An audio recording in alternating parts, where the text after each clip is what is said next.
Bonjour et bienvenue à toi dans cette nouvelle vidéo. Aujourd'hui on va parler du CRFPA, mais on va surtout parler du fait de travailler seul et de réviser seul le CRFPA.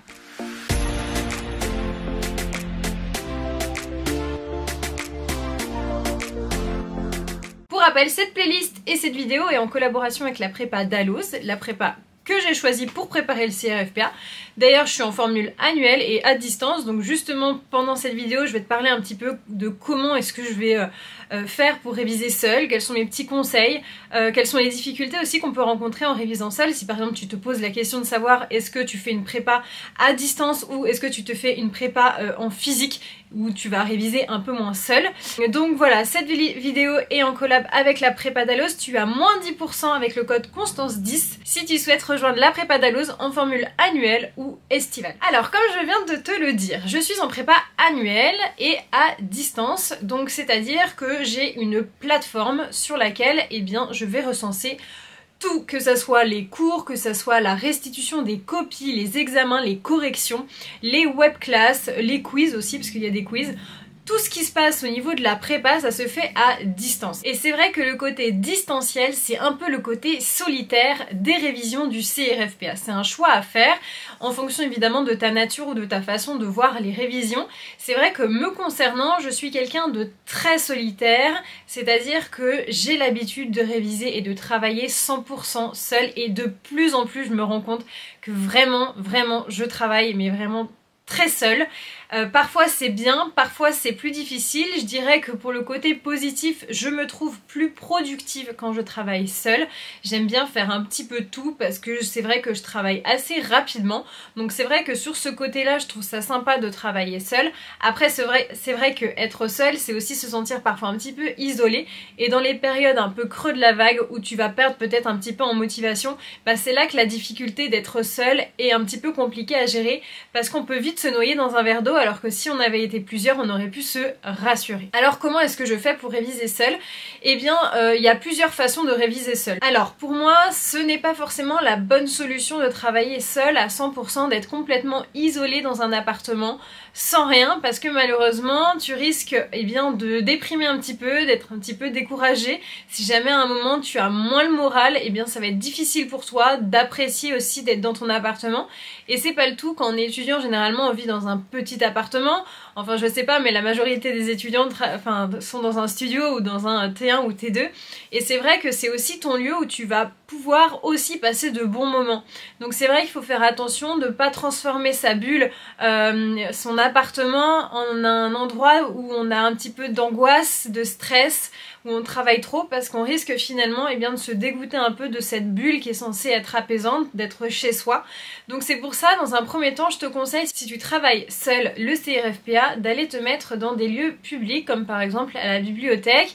Alors tu peux aller à la bibliothèque municipale, ou bien à la BU évidemment. Si tu peux avoir accès à la BU, vas-y, loue une salle pour être seul, ou travaille au milieu d'autres étudiants, pour justement garder ce côté sympa, de pas être complètement isolé. En fait, on peut travailler seul le CRFPA sans pour autant être isolé, et donc il va falloir essayer de tirer un peu toutes les ficelles. Il y a plusieurs étudiants qui révisent le CRFPA, plusieurs types d'étudiants.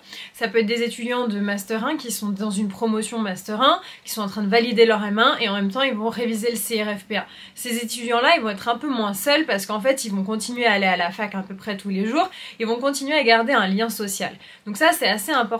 Après tu as le Master 2 où là il y a un petit peu moins ce côté promotion, parce que c'est vrai qu'en Master 2 il y a souvent les alternances, les stages ou encore les mémoires qui isolent un peu les étudiants, mais il y a toujours ce lien, un peu la promo, un peu la fac, un peu tout ça, les sorties, les soirées, qui peuvent permettre aux étudiants qui préparent le CRFPA de pas se sentir complètement seuls non plus. Et après il y a le troisième type d'étudiants, donc c'est un peu mon profil je dirais, des étudiants qui font plus partie de la faculté mais qui révisent le CRFPA. Soit tu as posé une année pour réviser l'examen, soit tu reprends tes études, peu importe, mais bref, ce sont des étudiants qui sont isolés de par en fait leur situation, ils sont plus à la fac. Donc c'est vrai que pour ces étudiants là, c'est parfois un petit peu plus difficile d'aller créer du lien, de trouver des gens, parce que justement il y a plus ce côté fac où on va se regrouper et se retrouver surtout tous les jours à l'université. Donc pour ces étudiants là, je conseille vraiment d'aller à la BU, à la bibliothèque, mais aussi d'essayer de trouver des groupes en fait d'étudiants qui préparent le CRFPA. C'est assez intéressant, il y a pas mal de groupes, que ce soit sur Facebook, que ce soit sur Instagram, et bien justement je pense que c'est des outils qui peuvent être très bien utilisés pour justement créer du lien entre les étudiants et justement permettre de faire des micro-groupes de révision. Donc c'est vrai que c'est un pas à prendre, ou entre guillemets ça demande un petit coup de boost au début, c'est-à-dire d'aller chercher des étudiants qui sont ok. Tu peux aussi les trouver au niveau de ton IEJ tout simplement, tu peux envoyer un message dans le groupe de ton IEJ pour proposer de faire des groupes d'étudiants pour réviser ensemble. Alors ensemble, ça veut pas dire qu'on travaille ensemble en se parlant, c'est juste qu'on crée un dynamisme en fait, genre on se donne tous les jours rendez-vous à 8h, on fait 8h midi, après on déjeune ensemble. Enfin voilà, ça crée en fait un mood et on se crée un peu une routine d'étudiants comme si tu étais à la fac, et je trouve que c'est assez rassurant et ça permet de moins se sentir complètement isolé. Je tiens quand même à rappeler une chose, c'est que le CRFPA ça reste un examen qui demande quand même aux étudiants d'être très productifs pendant un laps de temps de 6 mois environ. Alors tu peux travailler le CRFPA pendant 1 an ou 2, et tu peux très bien aussi préparer le CRFPA en quelques mois l'été. C'est tout à fait possible, mais ça demande quoi qu'il en soit quand même une période assez intense de travail, de révision, et ces périodes-là, il faut quand même réussir à en faire des périodes qui soient saines. C'est-à-dire que beaucoup travailler ne veut pas dire qu'on doit négliger sa vie privée, qu'on doit négliger son hygiène de vie, parce qu'il faut tenir sur la durée, et surtout il faut tenir pendant l'examen, et le CRFPA ça s'arrête pas aux écrits, ensuite il y a le grand oral. Donc c'est vrai que ça reste quand même une période de ton année qui est quand même très dense, et surtout on n'a pas encore l'habitude en fait de se mettre dans des conditions telles de travail. À la fac de droit, on nous demande pas de faire un énorme sprint comme en PACES par exemple pour passer le concours de médecine, où dès la première année c'est un concours, et donc il y a cette pression. À la fac de droit, on n'est pas tout à fait là-dedans. Non pas qu'on n'a pas de stress, mais c'est vrai qu'on est beaucoup plus sur un travail régulier, il faut être assidu, mais ça demande pas non plus une quantité de travail phénoménale. Enfin, en tout cas, moi, c'est mon ressenti. Sauf que là, pour le CRFPA, il faut quand même mettre un petit coup de collier. Ça demande pas de travailler pendant 10 heures d'affilée, ça sert à rien, moi, je suis pas du tout dans ce délire-là. Mais il faut quand même savoir bien travailler, savoir se donner un petit coup de fouet. Donc c'est vrai que quand on est seul dans ces révisions là, il faut savoir aussi prendre soin de soi, donc c'est-à-dire sortir, faire des activités, ne pas s'isoler complètement du reste du monde, ne pas s'isoler non plus de sa famille, parce que c'est vrai que quand on se met dans un concours qui n'est pas forcément compris par les membres de sa famille, parfois on peut se sentir pas compris, et du coup on va s'isoler parce que de toute manière ils nous agacent, nous on révise et eux ils comprennent pas pourquoi on peut pas venir le samedi soir, ils comprennent pas pourquoi est-ce qu'on peut pas rester pendant toute la soirée de famille, parce que voilà, c'est comme ça, on peut pas tous se mettre à la place des autres, et il y a beaucoup d'étudiants du coup qui s'isolent un peu de leur famille à ce moment-là précis. Or c'est pas le meilleur moyen, parce que malheureusement tu as besoin quand même de ta famille pendant les révisions d'un examen comme le CRFPA. On a besoin d'être entouré, donc il faut faire attention vraiment à prendre soin de soi pour tenir sur la durée, et surtout bien travailler, et ça va nous aider en fait à bien travailler.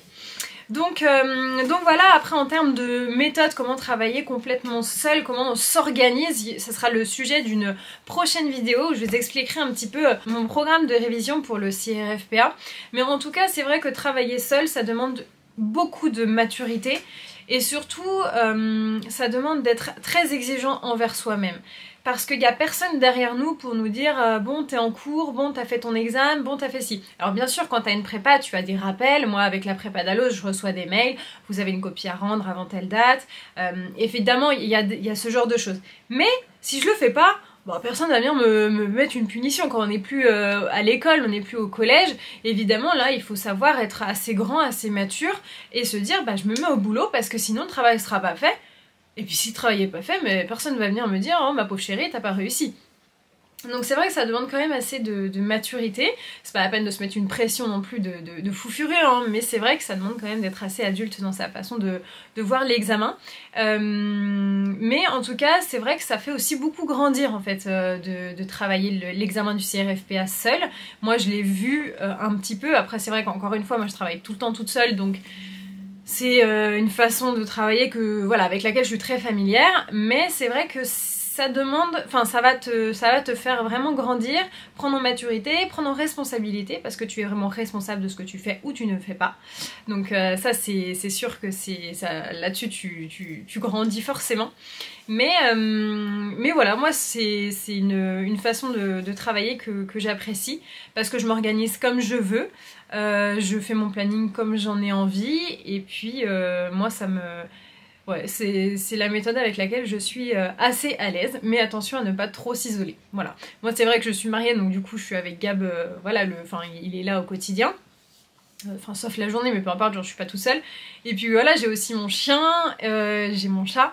Ça paraît peut-être rien, mais c'est quand même de la vie en fait autour de moi, et je me sens pas non plus trop seule. Mais c'est vrai que moi mes révisions du CRFPA vont vraiment commencer à s'accélérer à partir d'avril, et ce sera le sujet d'une prochaine vidéo, on en parlera, et surtout je pourrai vraiment vous expliquer comment est-ce que je vois mes révisions. Mais ça va être une autre étape encore dans ma préparation au CRFPA, ça va être une étape beaucoup plus charnière, parce que ça va vraiment être le CRFPA avant tout le reste, alors que là pour le moment je suis plutôt en train de gérer l'organisation de la Jurist Day et qui prend beaucoup de temps. Donc voilà, à partir d'avril ça sera vraiment let's go et je pourrai vous faire des retours encore plus approfondis sur ma façon de m'organiser. Et puis ensuite il va y avoir l'étape au Canada où je vais aller réviser donc l'examen du CRFPA assez loin quand même. Donc ça va me demander une organisation assez aussi dense, parce que c'est vrai qu'avec les webclass et tout, même si on peut aller regarder en replay, du coup faut quand même que je puisse m'organiser pour aller les regarder un maximum en live, pour pouvoir poser des questions aux professeurs, etc. Donc voilà, mais j'ai trop hâte de pouvoir vous faire du contenu là-dessus, parce que je pense que je suis pas la seule à pouvoir réviser le CRFPA d'un petit peu plus loin. Et puis voilà, moi ça sera une aventure et quelque chose que voilà, je serais très très contente de pouvoir vous partager. Donc bref, voilà pour cette vidéo. Je sais pas si vous révisez le CRFPA seul ou non. En tout cas, sachez que vous avez moins 10% avec le code Constance 10 avec la prépa d'Alloz. Et si vous avez des questions évidemment concernant la prépa, vous avez tous les liens évidemment dans la description de cette vidéo, et vous pouvez aussi m'envoyer des messages avec plaisir sur Instagram. Voilà, et je vous souhaite beaucoup de courage dans vos révisions, j'espère que tout va bien pour vous, et puis je vous dis à très vite. Salut!